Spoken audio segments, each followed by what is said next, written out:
आप में से कितने लोगों को इस चीज़ का एहसास है कि हर शरीर का एक ऑरा होता है? कितने लोग ये बात जानते हैं और कितने लोग ये मानते हैं? वेरी गुड, बहुत कम लोग, 20% लोग हैं जो ये मानते हैं। जैसे दुनिया के बड़े देवी देवताओं के फोटोग्राफ के पीछे एक ओरा आपने देखा होगा, आभा मंडल देखा होगा, वो तो पूर्ण विकसित आभा मंडल है। लेकिन हर मनुष्य के शरीर में 9 इंच तक का एक ऐसा ओरा होता है जो इम्पैक्ट करता है शरीर से बाहर। 9 इंच तक, 1 इंच, 2 इंच, 3 इंच, 9 इंच तक का पूरा बॉडी का ओरा, जहां सूक्ष्म वर्गणाएं आके चिपकती है, जो इम्पैक्टफुल है। इसका सबूत सबसे बड़ा यह है कि जब दुनिया में बड़े बड़े डॉक्टर्स से कई इलाज नहीं होते और वो दादी नानी नज़र उतार देती है और बच्चा तुरंत हंसने लग जाता है, खेलने लग जाता है, वो भी एक मेडिसिन ही है। जिस शरीर को 5 प्रकार के स्नान चाहिए, उनमें से एक अग्नि स्नान है। वो नज़र उतारना अग्नि स्नान का पार्ट है। जब शरीर के चारों तरफ आप अग्नि स्नान करा देते हो तो इमीडिएट रिलीफ उन सूक्ष्म नेगेटिव एनर्जी से आपको रिलीफ दिलाता है जो बाहर ओरा था। ये तो मैंने ओरा बताया। अब मैं आपसे कहना चाहता हूं, आपके ओरा में अगर वो ताकत है जो आपके भीतर बहती है, अगर वो पॉजिटिव है तो सामने वाले लोगों के ऊपर पॉजिटिव इंपैक्ट करेगी। और अगर वो नेगेटिव है तो आपने देखा होगा कभी कभी ये 5 लोग खड़े हैं, एक आदमी के आने से पांचों की ऊर्जा ही खत्म, वो बिल्कुल ही ढीले हो गए, क्योंकि व्यक्ति का ओरा ही नेगेटिव है। और कभी कभी आप बिल्कुल निरुत्साहित, हतोत्साहित बैठे थे 10 लोग, और एक आदमी उस हॉल में आया और आपके भीतर एक वाइब्रेशन आ गई। ये वाइब्रेशन पैदा होती है ओरा से। ये ओरा आपको ग्रो करने में मदद करता है और ये आपको गिराने भी मदद करता है। इसलिए अपना ओरा पॉजिटिव रखना और फिर इम्पैक्ट चेक करना कि आपकी प्रेजेंस जब होती है तो सामने वाले लोगों का जो आवाज का डेसिबल है वो बढ़ता है या घटता है, उनकी खुशी बढ़ती है या घटती है, उनकी वाइब्रेशन घटती है या बढ़ती है, ऐसा प्रेजेंट करना। मां कसम, इस दुनिया में जो इंसान खुश है वो प्रकृति को बहुत बड़ा योगदान दे रहा है। मैंने ये नहीं बोला जो इंसान अमीर है, हेलो, जो इंसान खुश है वो प्रकृति के लिए बहुत बड़ा काम कर रहा है, क्योंकि ये खुशी किसी दूसरी निराश व्यक्ति को खुशी की तरफ ले जाता है। एक जला हुआ दीपक दूसरे बुझे हुए दीपक को टच करते ही जला देता है। ऐसा ओरा आपके कॉन्फिडेंस से और आपकी एनर्जी से प्रवाहित होना ही चाहिए, होना ही चाहिए। कितने लोगों में ऐसी रिद्धियां और सिद्धियां होती है, किसी का नहीं मानते लेकिन वो कह दे बेटा ये छोड़ देना, वो छोड़ देते हैं। क्या इंपैक्ट है, कह कौन रहा है, कर कौन रहा है, इन्वॉल्व कौन है, ये इंपॉर्टेंट होता है। इसीलिए आपसे कह रहा हूं, आपकी बॉडी का ओरा पॉजिटिव एनर्जी से लेस बनाना होगा। कैसे बनता है? भीतर ट्रांसफॉर्मेशन से। कैसे बनता है? जो इनपुट्स आप ले रहे हो, जो किताबें आप पढ़ रहे हो, जो वीडियो, जो ऑडियो जो आप कंज्यूम कर रहे हो, डेटा, जो कंटेंट कंज्यूम कर रहे हो, वो ही निकल कर बाहर आएगा। जैसी भीतर फिलॉसफी जनरेट होती जा रही है वो बाहर भी इंपैक्ट करती जाएगी। आपको अपना कॉन्फिडेंस और अपनी एनर्जी समाज के लिए योगदान समझ कर देनी होगी। एनर्जी, एक्साइटमेंट और जुनून। मैंने तो अपने जीवन में, मुझे पता ही नहीं चला कब बड़ा हुआ, कब बड़े होते होते दुनिया के सफल लोगों से सीखा, कब गुरुओं से सीखा, कब उनका आशीर्वाद लेता चला गया और वो फलता चला गया। अगर आज मैं शमशान घाट पर भी किसी के साथ बैठूंगा, अगले 20 मिनट बाद प्रकृति कुछ ऐसा करेगी कि वो 20 मिनट की मीटिंग भी मेरे उन साथियों को वो भुला नहीं पाएंगे, क्योंकि वहां मैं वो चर्चा करूंगा जो होगी तो बहुत वैराग्य वाली, लेकिन असर ऐसा करेगी जो जीवन के संसार को भी उज्जवल बना देवे। आपकी एनर्जी, आपकी ऊर्जा किसी भी माहौल में नीचे नहीं गिर सकती, इंपैक्टफुल रहेगी। ऊर्जा 24 घंटे लवरेज रहती है। सोते हो तो आपका शरीर सोता है, ऊर्जा तब भी जागती है। एनर्जी और चेतना आपकी तब भी सपने देखती है, तब भी वो चीजें देखती है जो घटना हुई नहीं है। आपका ऑरा, आपकी एनर्जी आपको आगे लेके जाएगी भाई। और इसके लिए कभी भी किसी दूसरी एनर्जी की मोहताज नहीं होना चाहिए। एक बार एक गांव था जहां वर्षों से, 100 सालों से बिजली नहीं थी। एक बार खबर आई, भैया तुम्हारे गांव में बिजली सैंक्शन हो गई, आने वाली है लाइट।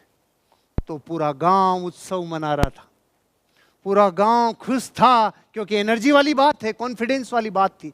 100 वर्षों से जिस गांव में बिजली नहीं थी, बिजली आ रही है।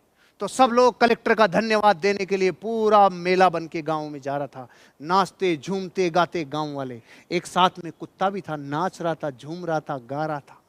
तो गांव वालों ने पूछा, अरे हमारा तो समझ में आता है, तेरा क्या चक्कर है? अरे कि चक्कर तो असली मेरा ही है, बिजली आएगी तो खंबे भी तो आएंगे।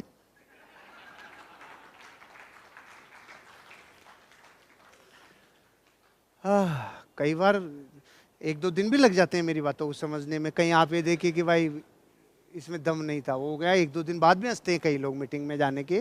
तो यार वो बात थी क्या? तो आप 72 घंटे का पैकेज समझ के रखना, या तो अभी या कभी, कभी ना कभी पकड़ में आएगी। ये घटना क्या सिखा रही है पता है आपको? हर व्यक्ति अपने कारण से उत्साहित है, वजह से उत्साहित है। अगर आप में कॉन्फिडेंस और आप में एनर्जी नहीं है, तो मैं वजह बता रहा हूं, आपको जो वजह जिंदगी में मिली थी, वो वजह धीमी पड़ गई, वो धुंध में धुंधली हो गई। जो वजह थी ना काम करने की, जो वजह थी, जो ड्रीम था काम करने की, वो कारण थोड़ा धीमा पड़ते ही कॉन्फिडेंस नीचे आता है, वो एनर्जी नीचे आती है, और वो वजह जागते ही एनर्जी वापस प्रभावित होती है। विज्ञान कह रही है 9 डेसिबल पे इंसान मर जाएगा अगर दर्द 9 डेसिबल क्रॉस कर गया। गर्भवती मां 12 डेसिबल दर्द सहन कर रही है बच्चे को जन्म देते वक्त, और विज्ञान वर्षों से पूछ रही है ये क्या चक्कर है, ये क्या चक्कर है? असली चक्कर एनर्जी का है भाई। जब आपका कारण इतना मजबूत हो कि जो बच्चा जन्मा नहीं हो, उसको जन्म लेने से पहले जिसकी किलकारियां कानों में गूंज रही हो, वो दर्द 12 डेसिबल क्या 15 डेसिबल भी सहन कर सकती है। काम वजह करवाती है। आपकी एनर्जी और आपका कॉन्फिडेंस वजह से पैदा होगा। वजह क्या है जिंदगी जीने की, वजह क्या है काम को करने की?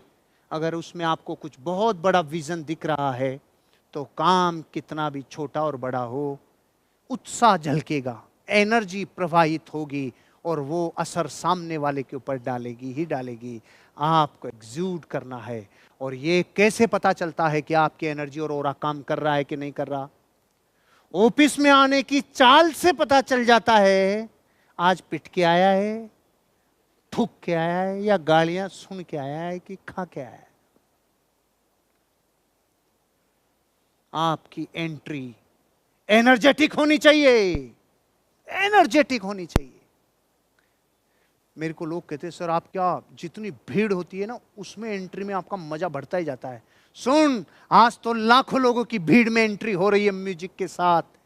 ये एंट्री मैंने 20 साल की उम्र में अपने सपनों में देखना चालू कर दिया था। एक दिन ऐसी एंट्री होगी जब आप होने वाली घटना को पहले एहसास करके चलते हो ना, तो आज तो कुछ नहीं चलता भाई। जो 20 साल की उम्र में चलने की प्रैक्टिस की थी, लाखों लोगों के बीच में रिकॉग्निशन होगी, मेरी एंट्री वैसे होगी। आपकी ऑफिस में एंट्री ऐसे ही होनी चाहिए।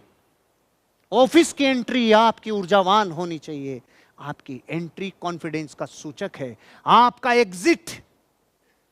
एग्जिट नॉर्मली आप देखो ऑफिस में काम करने वाले लोगों की एंट्री होती है जैसे तो अभी 7वें महीने की गर्भवती है, और एग्जिट होती है जल्दी जाओ, जल्दी चलो, फास्ट।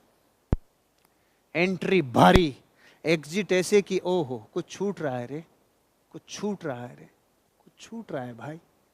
आपकी एंट्री और एग्जिट संवेदनशील होनी चाहिए, क्योंकि संवेदनाएं स्मृतियां छोड़ती है, और आपकी मोमेंटम, गति, स्पीड।